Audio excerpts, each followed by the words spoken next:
G'day, boys and girls. Mark Mosley is first in. Look at that. Even All before we right. speak, bang, there he is. G'day, Man, mate. that was quick. Good job, Mark. Excellent work. Excellent. Ross and Jono with you, and we are discussing, of course, we're continuing in the 10 words, otherwise known as the 10 Commandments, Ross.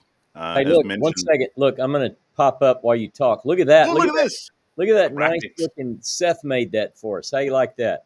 Well, Seth's doing a really professional job. I like everything that he does. He's really good at this. And that's exactly what we're doing. We've got the 10 words. We're going through it. And in case you've just tuned in, you're thinking, well, there's so much on the 10 Commandments. Why are we just going through the 10 Commandments? Seems kind of boring. But we're not just going through the 10 Commandments. We're going through, and by that I mean we're not just going through Exodus and Deuteronomy. That's right. As they are mentioned there. What we're also doing is looking at all the available ancient texts that are much older than what we have in our Bibles. The Dead Sea Scrolls, look, Here, let me Marlene, pull it up. What's that? Hey, pull Marlene, it how on are up. you? Let me And pull this and up. what we're doing is we're comparing them all. Now, see, that's beautiful. I love the way that you do this, Ross, Isn't that because nice? it's nice. You can see specifically and immediately if there are any differences. And once again, in this particular case, we see on the end there the Shapira scroll, the Moses scroll, has some significant additional text, let's say, and we're going to Right. get into that. Everyone's tuning in. Christo, Pam, Ben, g'day to everybody, Sue. And so that's what we're doing. Now, sometimes in all the other texts that we have there are some minor and sometimes some significant differences, and we highlight those as we go through the 10 words. At the moment, we are up to what number did it say? What number is This this? is episode number 9, Jono. But it's Episode. commandment number 7, depending on how it's Yeah, I was going counted, to say it which depends on tradition which you come from, manuscript. Yeah. so on and so forth. But it is adultery. G'day, Peggy. And adultery is the commandment or the word that we are addressing today. Where shall we begin? Shall we begin with the Well, definition, or shall we? G'day, Dave. hey, There's Dave Tyler. Dave. Hey, Peggy. Hello, everyone. So again, adultery. Now, the first thing I say we just kick off with the English word adultery. Remember, we're going to look at the English text. Everyone knows. Well, I grew up on the King James. Thou shalt not, Jono, commit adultery. You shall not. And I yep. do recall, Ross. By the way, sorry to interrupt, but was it a year or so ago that you went through the 10 Commandments? You unpacked all of these Yeah, as they appear, not in relation to all these other ancient texts that we're looking that's at right. today, but as it appears in Exodus and Deuteronomy. And I was educated as to the definition of this word. You unpacked and explained this word in the Hebrew in a way that I had not understood before. And if we can throw that into a nutshell, I think it'd be beneficial for everybody before we move forward, if that's Well, okay. no, that's great. And yeah, I really had a good time on that series. It's still up on the YouTube page and all. But one of the things that, the English word adultery, some people may already know this, Jonah, but the first thing we need to tell them is the word adultery in the English language has nothing to do with the word adult. It's a different word. But it is important to bring it up, even though some of tonight's show may be adult oriented content, because we're talking about specifically cover the ears of the children, a sexual sin. And I think it's important that we say, but the word doesn't have anything to do with the word adult. That's a different. In fact, the English language, adultery comes from a Latin word, which means to grow up. That's what adult means. It means to grow up or to grow old. As in to mature? Yeah, to mature. Okay. Yeah, and that's what it means. But that's adult. But adultery is formed by two Latin words, which I wrote this down so I wouldn't forget it. Ad, ad, which means to or near, and alter, which means other. So the idea Right. of adultery is to draw near to another. Now, when we say to another, we mean to another, someone's other. In other words, it's not yours. Someone's other that is not yours, or That's right.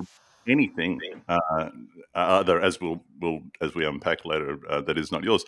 And it's an easy assumption to make, that adultery has to do with the word adult. I mean, after all, we I have thought it did. we Yeah. have idolatry, and that has to do with idols. So that's an important definition to make clear right at the get go. All right, so where to? Okay, so the first thing is we're going to start with, again, I'm going to pull up this nice little chart, and as you said, all of the manuscripts, the canonical text, the Masoretic text, Exodus and Deuteronomy, the only difference is that initial vav on Deuteronomy, but that's And pretty Deuteronomy standard. has the end once Yeah, again. so Yeah. it's remember this, we're in the big three. So the Hmm. last one we did last week, and then it says and no lot enough.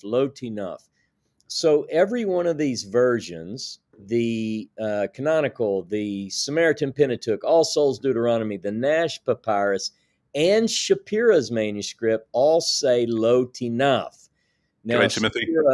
Shapira adds some things, but we'll talk about that in a minute. So, Mm, outside, now a lot of people may or may not know this, Jono, but outside of Exodus 20 and Deuteronomy 5, yeah. the root word of adultery or adulterate, see, I keep using the English word, but we'll do that Mm, until we define it better, sure. is naaf. And so when we look at this word and we look for the root in all of the Pentateuch, it only shows up in 3 verses. Now, I remember when I did this series on the 10 words, that sort of surprised me. There are places, as you know, in the prophets where there is sort of a comparison, a spiritual adultery.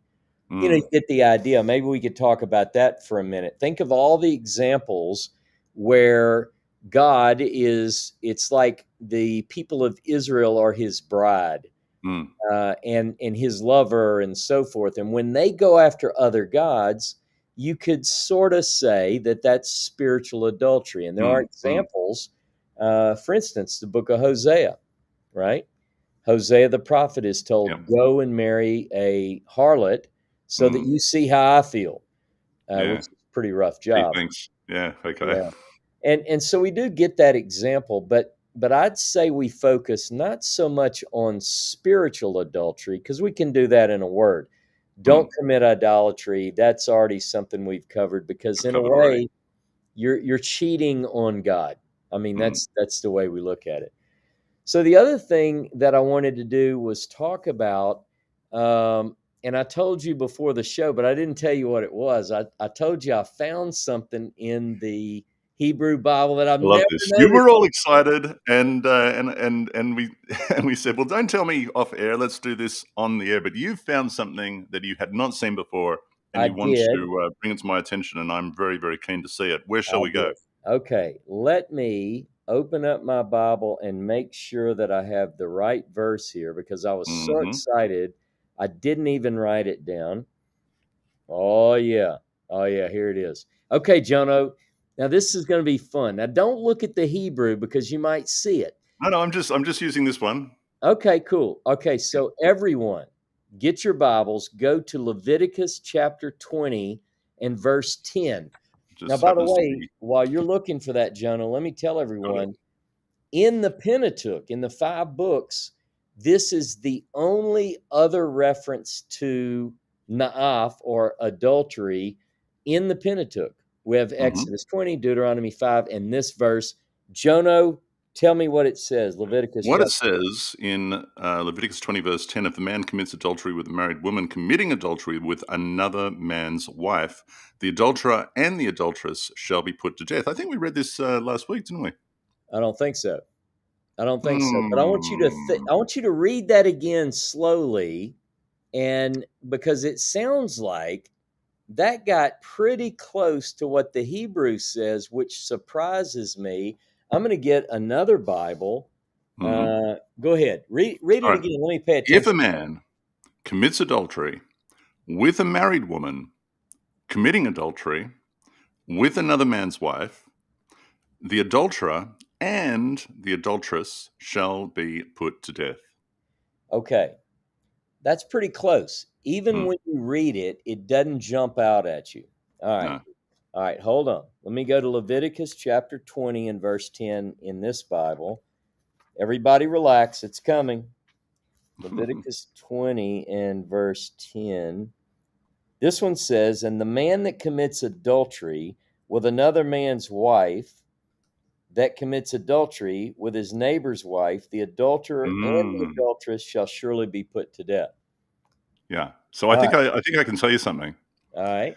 So this is one of the from my little studies here. This and one other verse, may be the only two verses in the Tanakh that connect the word adultery and neighbor. Is this where we're going? It is, but there's something before that. Okay, so let me look at this here in the Hebrew. The isha sher yinaf et Mm, eshet. Okay, and a man who commits adultery with the wife of a man who commits adultery with the wife of his neighbor. That's what it says. The first phrase, bear with me, this takes some thinking. It was really interesting to me when I read it aloud in Hebrew in my head. Here we go again. right. And a man who commits adultery with the woman of a man who commits adultery with the woman of his neighbor. It's the first phrase is repeated. Now, the English tries to smooth that out by throwing a comma in there. So they'll go, Mm. like the way yours read. Do you see where I'm going? Is it just I, me? I It's think almost so. like you go, okay, Hang if on. a man, It sounds to me like some you sort got a of whole really string of crazy people. reality TV show here. Like there's some sort of Maury Povich. That's Jerry what I Springer thought of. material happening Jerry right here. Springer. Yeah. Do you want to hang Yeah. on? Do it again. Go again. Read it again. Okay. It sounds like it sounds like we're back in the 70s. I need some. And Yeah. again, this Okay. is we're having a little bit of fun, but I just want to make It the sounds like a point. swingers party, Ross. What's It's going kind of on here? confusing. And a man who commits adultery with the woman of a man. Now this is where the phrase is. So here's what you would expect to read. And a man who commits adultery with the woman of a man or of his neighbor, dying, he will surely die. The adulterer and the adulteress. Mm, But there's an added phrase in here, and the commentaries pick this up. hmm. What we see in some ancient manuscripts where I believe it's called ditography. I'll look that phrase up, but it's where As in a phrase repetition. is repeated. It can happen. It happens not only in the Hebrew Bible, we see it, but we see it in the Dead Sea Scrolls. We see it in other manuscripts. I've done it taking notes. My mind is really focused. I write a phrase, and then, like Bridget might say, "Hey, Ross," and I look up and I go, yeah, 1 second. And I pick up and I write that phrase again. So this is a repetition of the first phrase. Now, it's okay. It's no big deal because it's not like it's haplography is where a phrase is omitted. And Mm-hmm. that's a bigger problem. But if you Mm, have a phrase repeated, it makes sense. And a man who commits adultery with there is no word for wife, by the way, but it's the woman of a mm, man mm. who commits adultery with the woman of his neighbor. Right. So Right. it's a string of it kind of confuses you. So I was sitting here before the call. I just found this. I told Seth before we went live, right before you and I hooked up on the line online, and I said it's confusing because you have this phrase. Maybe some of the people in the chat are following. Hopefully they are. Hopefully it's not too confusing. Is this Uh, making sense, boys and girls? Probably not. They're probably saying, just get off this subject. It's no big deal. But it That is is. really interesting because the way that it reads in the English, it tries to paint that as additional uh, description, if you like. Yeah. What we might call a Hebrewism, like a just saying the same thing twice in a slightly different way. But what you're saying is that it's just a repetition of the line. It is a repetition of part of the line, Mm, but the bottom line is of the added line is that the point is still very clear. If a man commits adultery, enough, with the woman of his neighbor, leaving that added part out, then that person, the man and the woman, by the way, the phrase the adulteress is just the feminine form of the adulterer, naaf. Mm. So this is the feminine form. So it says both the man and the woman who do this, whatever adultery means, both of them shall die. Mm. And so I guess one of the big questions, and I think most people know this, but what is adultery? What is the biblical definition of adultery is the first place that we should go. I'm Uh, ready. you want me to answer that Yeah, question? yeah. What is the Just biblical definition? yeah. Sleeping with another man's wife. Okay. Well, And having relations with a married woman who is not married to you. that's right. Yeah, Mm. it's that's all it means. And I think a lot of times people say, and we'll talk about, does it apply just to men or does it apply to women too? So Mm. can a woman, for instance, have relations with a man who is married? This is almost a trick question. So the answer would be, according to the Bible, a man can have relations with an unmarried woman if he is already married. That's not what I'm If, asking. ah, No, I'm asking what about do you the say? woman. So Yeah. so a man can't have Is the she woman. married or is she not married? Well, I don't want to answer that. You answer, can a woman in any case Yeah. have relations with a man who is married to another woman? Yes. How so? And it not be adultery Yes.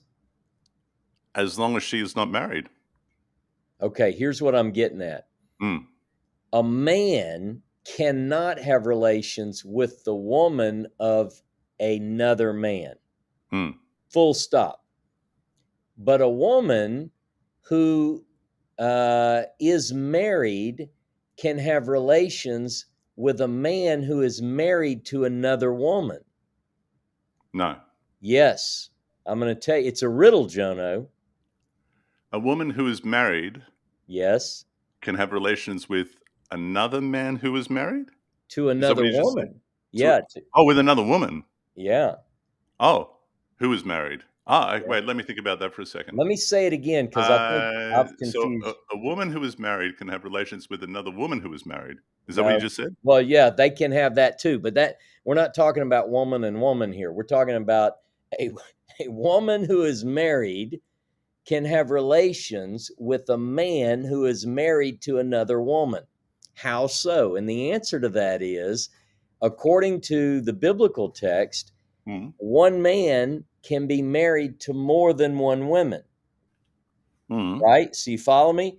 Oh, so they're both married to the same man. That's right. That's the Right. riddle. Yeah. It's a good Yeah. riddle. Okay. So what I wanted to do was to define a couple of terms, and I learned these when I did my Mm. study on the 10 words. I didn't know early on that there was a difference in polygamy and polygyny with an Oh, N. that's right. Yeah. Yeah. And I think that's interesting. So Mm. polygyny with an N, a noon, if we're using Hebrew, is where a man can have more than one woman. Mm. That he can have more than one woman, so long as neither of the women belong to another. Dave just said, "Is this a Mormon class?" It could be. It could be. Stick around, Dave. All right. So polygyny is okay biblically. We Yeah, get examples in the patriarchs where of one course. man has more than one woman. We have Mhm. Abraham, not Isaac. Isaac, straight and narrow Isaac. Isaac is a good boy. Jacob, on the other hand, has more than one woman, right? He has the two women and then their handmaidens. And then through Mm. those four wives, we use wife, but they're really Mm. just the woman is typically Isha or Eshet, the wife of. Mm. So we do have the examples in the biblical text where a person can have more than one woman. In Mm. fact, look at Deuteronomy. What is it? Deuteronomy 24, Jono? Deuteronomy. Yeah, Or it's this is the divorce no, I was trying to situation I'm in thinking 24. about the one where it says 21, Deuteronomy Ah, 21, 15 through 17. Let's look at that. Deuteronomy 21, 15 through 17. mm-hmm. You ready? Go ahead. If a man have two wives, one beloved, another hated, and they have borne him children, both the beloved and the hated, and if the firstborn son be hers that was hated, then it shall be when he makes his sons to inherit all that he has, that he may not give the preference to the son of the beloved wife over the son of the hated wife, Mm, who is the firstborn, but he shall acknowledge the son of the hated for the firstborn by giving him a double portion of all that he has. For he is the beginning of his strength, the right of the firstborn is mm, his. So in this case, a man can have more than one wife. I'll just use wife. mm, Biblically, it's not the word, but we'll use wife. But again, you can't show preference, even if you hate one of your wives. So I think that's almost funny. You know, you have one wife, you love her, and the other one, you just hate her. Now, Deuteronomy, by the way, does also allow in 24, as you pointed out, for a person to put away a woman. mm, That's acceptable too. But if we focus on adultery, I just want to make it clear I'm not saying this is a good idea, but biblically, to Dave's funny point about is this a Mormon class, biblically, it's according to the Pentateuch, there were rules in place where a man could have more than one wife. He just had to treat them fairly, and he couldn't give preference to one over the other. You had to mm, supply the needs of both of the women. And in the case of the patriarchs, you could have, more than two, obviously. mm, So that's one point. Now, the other side of that, a woman could not have, sorry, ladies, I know some of you wish this could be, but a woman, according to the Pentateuch, could not have two men, mm, right? And some might think that's not fair, but that's just, I don't write the rules. Someone else wrote mm, them. So that would be polygamy, by the way, means more than one spouse. mm, So, in modern terminology, a polygamist isn't necessarily a man who has more than one woman, but a person who has more than one spouse, be it a man or a woman. And that's a little bit strange to me, mm, right? mm. Go ahead. I'm going to let you No, go. I was just going to say, and there's a reason why it is like that, and anyone who spent any time on a farm would understand why that is the case. Just observing the animals that you have, there's a reason why there's only one rooster in the hen house. There's a reason why there's only one bull in the field, and it's because the males are competitive. And this was I never really thought about this until I think it was Dr. Jordan Peterson pointed this out. I can't remember exactly uh, what the lecture was, but he said any society whereby a man can have more than one wife creates a uh, a higher opportunity for violence within that society, and the reason for that is because we're competitive Yeah. and we have testosterone, and a civilized society is a society in which, or a more civilized society is a society in which we restrict ourselves to one woman. And and I get asked this question so often, and it would be unfortunate if I didn't address it now, because it comes up every time we talk about this subject. Um, the In societies where that is just the general norm, it is incredibly unfair to suddenly switch and decide that you want to now have more than one wife just because the Bible says that you can. It's not necessarily the ideal, and there is a roughly 50-50 I'm split in the with you. sexes worldwide, which is an amazing thing when you think about it. There's a roughly 50-50 male female split. If a man takes two wives, he's taken one potentially from another man, even if she is not with another man right now. You see what I mean? If there's a Yeah. 50-50 split, if you take two wives, you take three, you've taken the opportunity for another man to have a wife. And if that is done widely through a particular society, it raises competition and raises the opportunity for violence within that society. I mean, you would never put two bulls in a field. Yeah. It's just not the way it's done. By the There's way, a by the way, Peggy, I see your comment about women can be adulterous as well. That's a good comment. We'll come to that. I just didn't mm, want you to think I left it there. But to your point, if it were acceptable for men to just take all the women, then the best looking, wealthiest, whatever, mm. might take all the women and leave average people like us out. Where you couldn't, that. I mean, really, to that Yeah, point. yeah, yeah, and it's the reason why perhaps less civilized societies will bet on two roosters fighting. You know, Yeah, that is the way that we're made, and um, you would never put them in close proximity with each other by having two husbands to one wife. yeah. It would just never work. Go ahead. Now, one thing I was going to say, the Qumran community, by the way, they have the same text that we have. They had the roughly. We know that there are variations in the Dead Sea Scrolls against the canonical text. We see that in quite a few examples. But for the most part, they had the scriptures that we have in our Masoretic text of the Hebrew Bible. But one of the things that they really believed in, evidently, particularly like I'm looking at the Damascus document. Mm, This is from the Complete Dead Sea Scrolls in English by Geza mm, Vermish. And in the community rule, the Damascus document, they're having a debate. And the debate is this: should not necessarily can, but the question is, should a man, have more than one woman? And the argument at Qumran is no, you shouldn't. mm, And mm, here's a bit of that argument. It says the principle of creation, Jono, is male and female. He created them. All mm, right. So the point is, he made, you've heard the different jokes, but he made Adam and Eve, not Adam and Eve and Joan and Sally. And, mm, it's just one man, one woman. The next argument they say, also, those who entered the ark, Jono, went in two by two. Of course, there's another text that says seven of the clean and mm, all that, but they're not talking about that.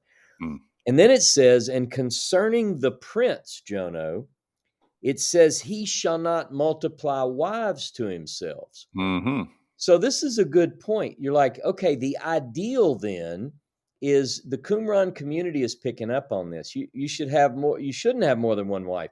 And I can imagine someone sitting around the fire said, yeah, but it says we can have more than one wife, right? mm, Much for the most part, one view at least of the Qumran community is that they're not married. There are some that say maybe they were, but these are guys like camping out. None of them have a wife, and they're talking about how many they could have if they could mm, have one, if they could leave the order of Qumran. And so they're making these points. Now here's the thing that stands out. The argument again is there are examples in the scripture, one and one, that's perfect. Don't mess with it. So somebody goes, hey, then it says the prince shouldn't multiply women. What about David? mm. Now I'm thinking about Solomon. Solomon had 700 women and 300 300 and something concubines, and concubines, yeah. His and many boys. David, a man after God's own heart, he has multiple women. Why did he not know this? Think What was their about conclusion? it. All right. But David, it says, Mm, had not read the sealed book of the Torah, which was in the ark, for it was not opened in Israel from the death of Eleazar and Joshua. mm. Now, The let me sealed book of the ark, Ross. What was the yeah. sealed book of the ark that was placed with the in the ark? Well, that's an interesting question. So the question is very valid. If David is a man after God's own heart, why does he have more than one woman? And the answer blows me away. It says that he just didn't know about it because that was in a sealed ark. And Mhm. that ark had been sealed since the days of the death of Eleazar and Joshua. Now, you know what's really interesting? Hello, Patty. I see Patty's in. Hey, Patty, And if you Tiffany, look Ronnie. with me at Joshua Mm-hmm. 24. I didn't have this in my notes, but I think I remember exactly where it's at. Okay. You read Uh, that. okay. In Joshua 24, it says in verse 24, this is the last of Joshua. The Lord our God we will serve, and his voice we will obey. So Joshua made a covenant with the people that day and set them a statute and an ordinance in Shechem. And Joshua wrote these words in the book of the Torah of God. So here we go, Joshua writing in the Torah again. We Mm-hmm. see that in 1 Samuel 10:25 too, by the way. And he took a great stone and set it up there under the oak, and it was by the sanctuary of the Lord. So here we've got Joshua puts something in the Torah, and then it says it's near the sanctuary, the Mikdash. Excuse me. Now look what happens next. If you look at verse 29, and it came to pass after these things, after the last seeing or sighting of the Torah, that Joshua the son of Nun, the servant of the Lord, died, being 110 years old, and they buried him in the border of his inheritance. Okay, and then you skip down and you find verse 33. And Eleazar, the son of Aaron, died. So get this. In Joshua 24, this is Jono. This is the last sighting of the Torah of the Lord. Mm. And the next thing that happens is Joshua dies and Eleazar dies. The Dead Sea Scrolls say the reason David didn't know this is because the Torah had been sealed up since the death of Joshua and Eleazar. Now, think about this. That means that the book of Judges, 1st, 2nd Samuel, 1st, 2nd Kings, work your way through. They're suggesting that that Torah was not seen again until guess when? When it was discovered in the days of Josiah. Uh, Now, if you read the biblical account, by the way, there's very little mention of the Torah between that. In fact, remember when the Torah was well, discovered, go ahead. well, I was sorry to interrupt, but I was about to ask you, how many times does David quote the Ten Commandments? It's If a you had to hard guess. question. No, never. Never? Never. Never ever? Oh, I mean, let me think. The Ten Commandments, he does make reference. We have Psalms about the Torah, the Torah, the Torah, and so forth. His from him? Yeah, Oh, yeah. I oh, mean, yeah, yeah, no, but itself. actually quoting from there. No, I don't Never. know of any. In fact, let me add this point, and I know people are going, wait a minute. But one of the things that's interesting is when the Torah is discovered, when it's discovered in the temple in the days of Josiah, Mm, 622 BCE, the interesting thing that happens is this. They do a Passover supposedly in 2nd Chronicles 35 and 2nd Kings 23. mm, And what it says is that nothing like this nothing like this had happened since the days of the judges, mm. right? So that indicates that or one of them says since the days of Samuel. So that's a different picture. We If tend, see, yeah, go ahead. no, I was just going to say, if that is the case, and if we're talking about the document that Moses gave to the Levites to put with the ark in Deuteronomy chapter 31, and it was sealed up for all of that time, is it any wonder that there were numerous attempts to recall the 10 words, some more accurate than Sure. others, Yeah. and say this is what is on those, this is what was on those tablets, this is what was on in that scroll.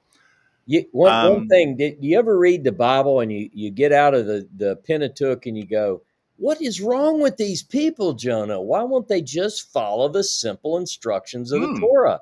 Well, the reason, according to what we read, if you trust the biblical text, mm, is that it's missing. mm. It's been locked away. It's been sealed up. Strange. April says, "There goes Ross again, blowing my mind on new topics I've barely Hey, heard anything welcome, about." welcome, April. Don't mean to Stick do around, April. Yeah. Hey, April, So, I do this to myself first, and I just try it out on other people on Wednesday and Thursday nights. All But right, is so this crazy or not? I mean, no, I mean, look, you and I have often had the conversation. Why is the 10 words not quoted throughout the prophets more specifically, and perhaps even in order, and why are they not flourishing through the Psalms and so on and so forth? Why are they not recorded within Kings and Chronicles? And this may very well be the reason. yeah, So, the those at Qumran recording this and the biblical text may well be correct. Now, returning to our ancient sources, Ross, okay. You want me to pop can we them do up this, on or the did you want to screen? go somewhere else? No, no, no, that's fine. Go ahead. I'll pop them Okay, up for us. You want me to show them? bring it back up, and just to show everybody again, they're all fairly close, Yeah, except for a whole additional set of words there in the Moses scroll at the end, the Shapira scroll. yeah, And I think it would be fair to read that so that people know what that additional information is. So sure. in the Shapira scroll, in the Moses scroll, it says, "You shall not commit adultery." And you see that on the graph there, it has the same Hebrew words. You shall not commit adultery. All the other texts, that's where it stops. But with the Moses scroll, as with all the other commandments or all the other words that are in the Moses scroll, it has a what I call a qualifier, and of course, it has the sign off of God. I am Elohim, your Elohim. The qualifier here is with the woman of your neighbor. So just to remind everybody, before that you shall not kill, and usually that's where it stops. And but it goes on in the Moses scroll, the soul of your brother. We talked about that last week.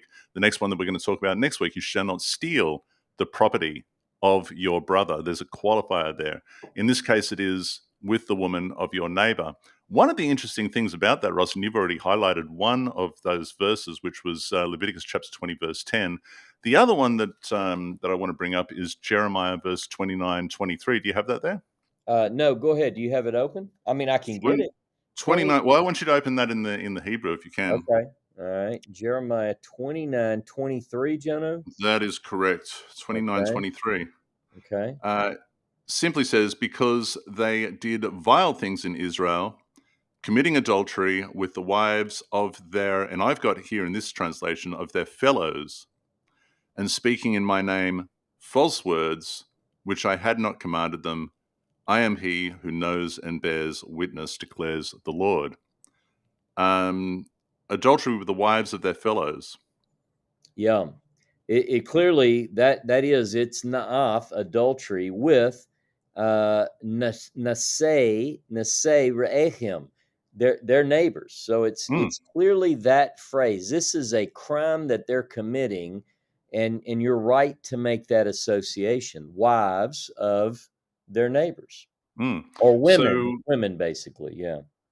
yeah, so it's worth pointing out that that additional qualifier within the Shapira scroll, the Moses scroll, does appear in Leviticus and in Jeremiah. The question then becomes, well, what exactly does it mean by neighbor? Does it mean a next door neighbor? And I've got a note here on this. It says, neighbor, each of the 10 words has a corresponding blessing and curse, Ross. We know this. The commandment against adultery and coveting consistently apply to prohibitions against infringing upon one's neighbor in each category. However, the commandments concerning murder and theft, false witness, and hating in one's heart begin with brother in the commandment, yet in the blessing and or the curse is interchanged with neighbor and even associate, Ross, another word, Yeah. depending on the context.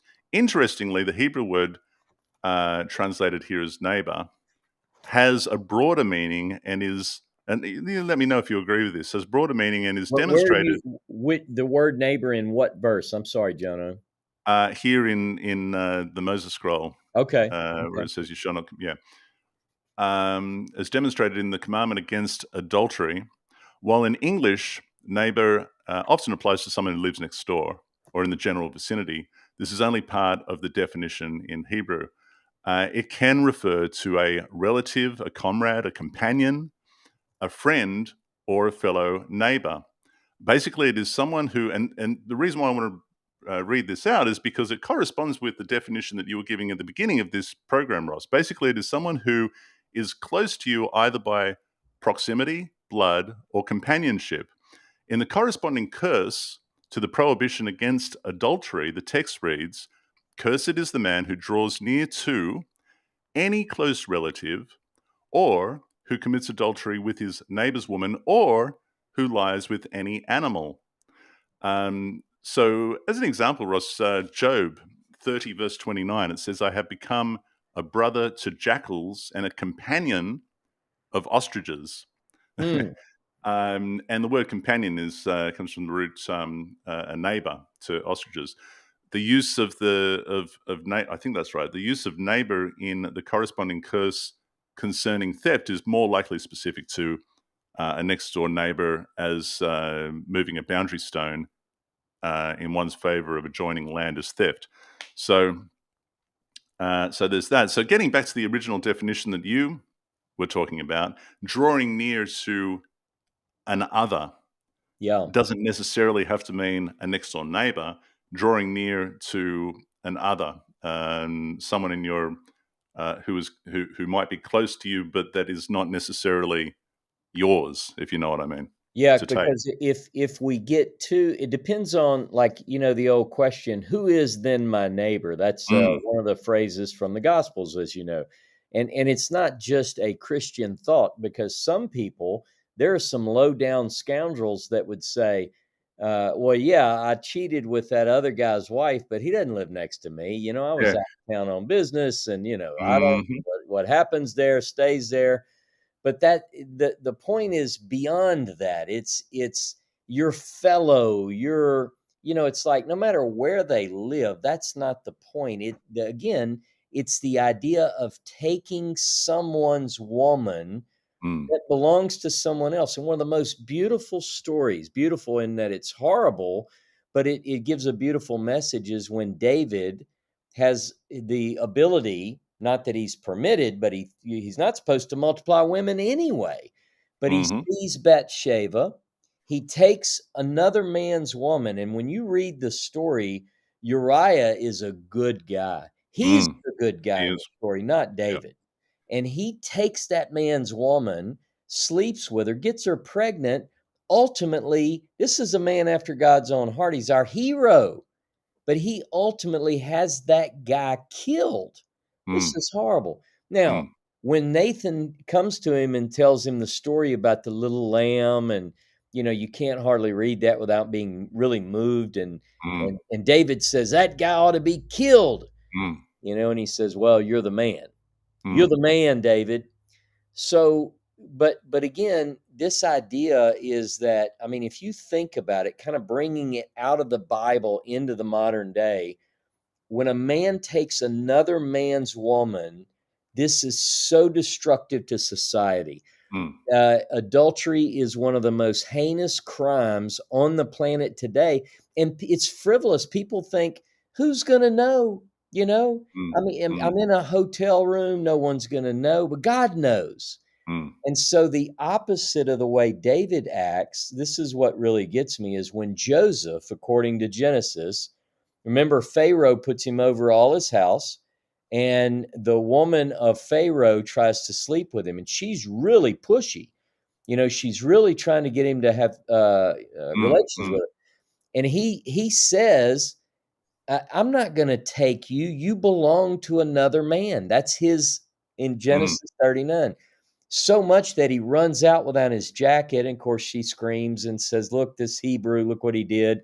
He ends up going to jail, but he wouldn't violate the principle. mm, Now, technically, if you think about the way a lot of people think about this, who would have known? mm, I mean, unless, the writer of the Genesis would have told us, but I mean, otherwise, I mean, he's alone with her. Nobody would know. mm, But what he says is, he says, "Listen, this I've sinned against God if I do this." And mm, it's interesting that David says that too. So we tend to think about it. Yes, you're sinning against the other man that you took his woman, but it's a crime against God. That's the way the biblical text put it. mm.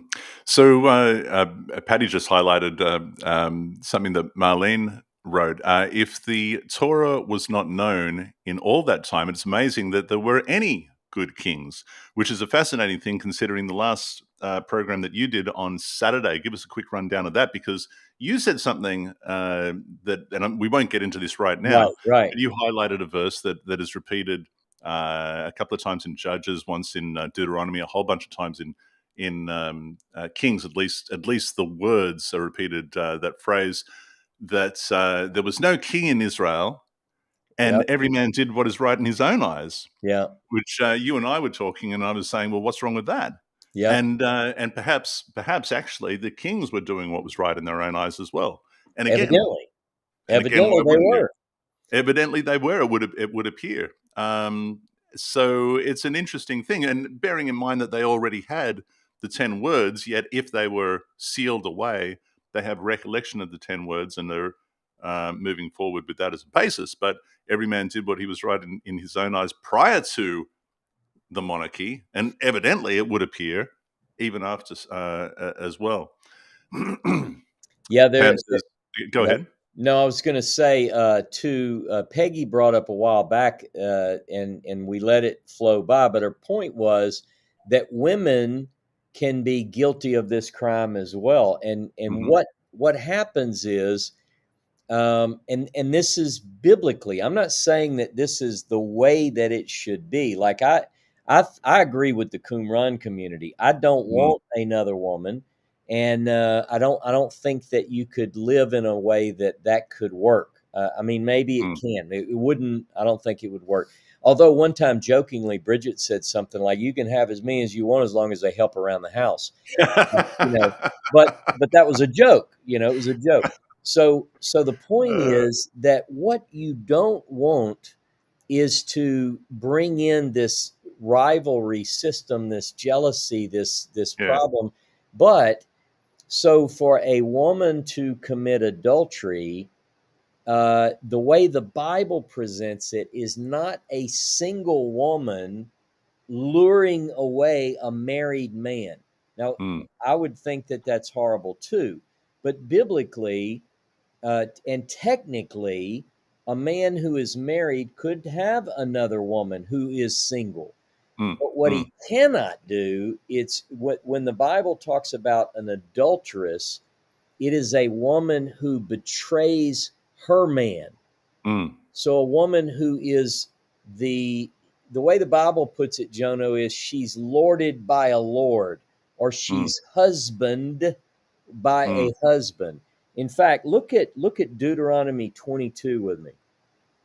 Deuteronomy 22, verse 22, I think. Let's see. Yeah, here we go. The English New American Standard says, if a man is found sleeping with a married woman, then both of them shall die. The man who slept with the woman and the woman, so you shall eliminate the evil from Israel. Now, in Mm. Hebrew, it says Ba'ulat Baal. That's translated. Let's see let me look for the words that they're saying. A married woman is translated Ba'ulat Baal. Now, Baal Mm. can mean a lord or a master. Like you've heard of the false god Baal. That Mm. means Lord. So, Lord or master. So, if a man has relations with a woman who is lorded by a lord or husbanded by a husband, Another, a then mastered that by a is, master, yeah. yeah, And yeah. that, Then it's yeah, adultery. And then guys always say, they don't always say, the question always comes up. Rather, this is not something that every guy says. But we can have a second or third or fourth wife, right? And I'm like, yeah, you can. But you live in a society where the general expectation is monogamous, and you can't impose that upon a woman as if she's just going to change her mind and go, well, I guess it sort of says in the Bible, so therefore it's just not. It's not a thing, right?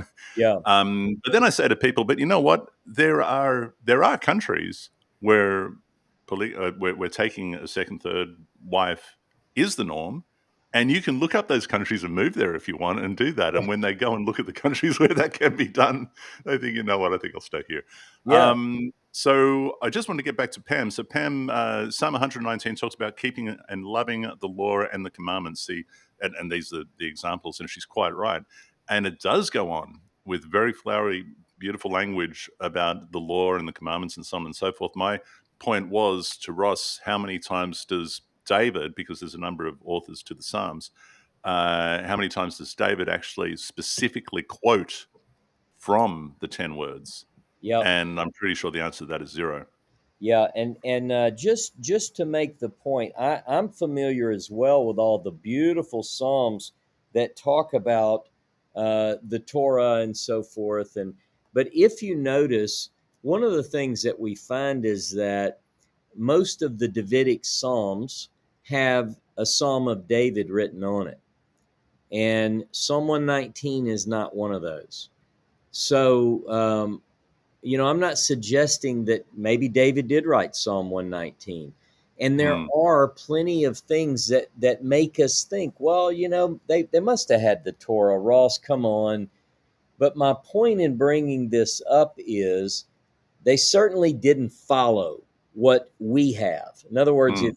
if I read Deuteronomy 14, Deuteronomy 17, 14 through 20, and I compare it to the Kings, does David do it? Nope. No, he doesn't. I mean, multiply wives? Yes, he does. Does he multiply horses? Does he do this? Is he exalted above it? Yes, yes, yes, yes. So the question then becomes, did he know that and just choose not to follow it? I mean, these are Mm. hard questions. I'm not trying to challenge people's faith. I'm just asking questions as the And text you're merely commands. highlighting the speculation that those at Qumran had, and the conclusion that they came up with. Um, I hate to go to the New Testament, but it's hard to talk about adultery without bringing this one up. John the Baptist lost his head over this commandment, didn't he? Yep, he did. Tell me put that in a nutshell for us. Oh, I don't. I probably remembered about like you do, Yeah, I'm trying to but remember. yeah, but Philip, one of the was it one of the Herods, and he one of the had a yeah, birthday party. Now I hope Tabor's not listening because he has yeah, all yeah. this stuff memorized. Like, and I that gotta was get Antipas. That wasn't that guy. That was this guy.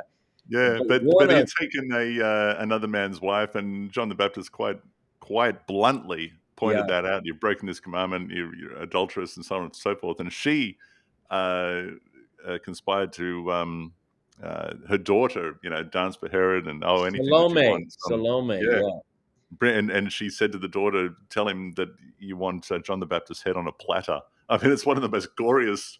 It yeah. should be a movie. Like, Oh, I'm my sure. goodness. Yeah. Anyway, Well, so there's that. Well, Um, let me wait. But while you mention the New Testament, let's bring up one more about adultery from the New Go on. Testament because I've always thought this is very interesting. Yeah.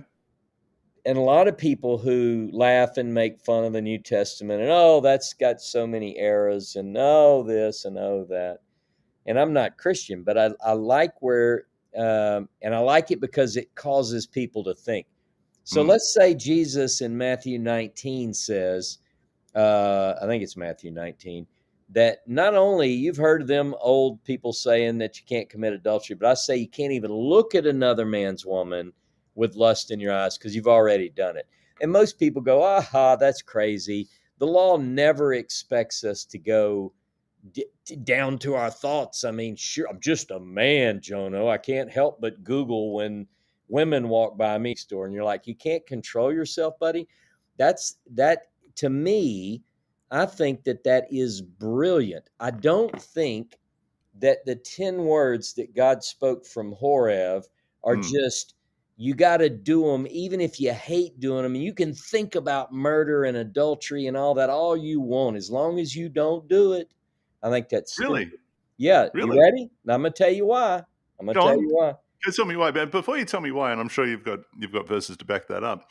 Um, I would also posit that someone who feels strongly in a particular direction, whether it's murder or theft or adultery or idolatry, whatever it might be, and feel drawn to enticed. That's a great word. Enticed to commit to acting against the commandment, to commit to acting against the word, and yet refrains from doing so, I think I would say that's a commendable thing.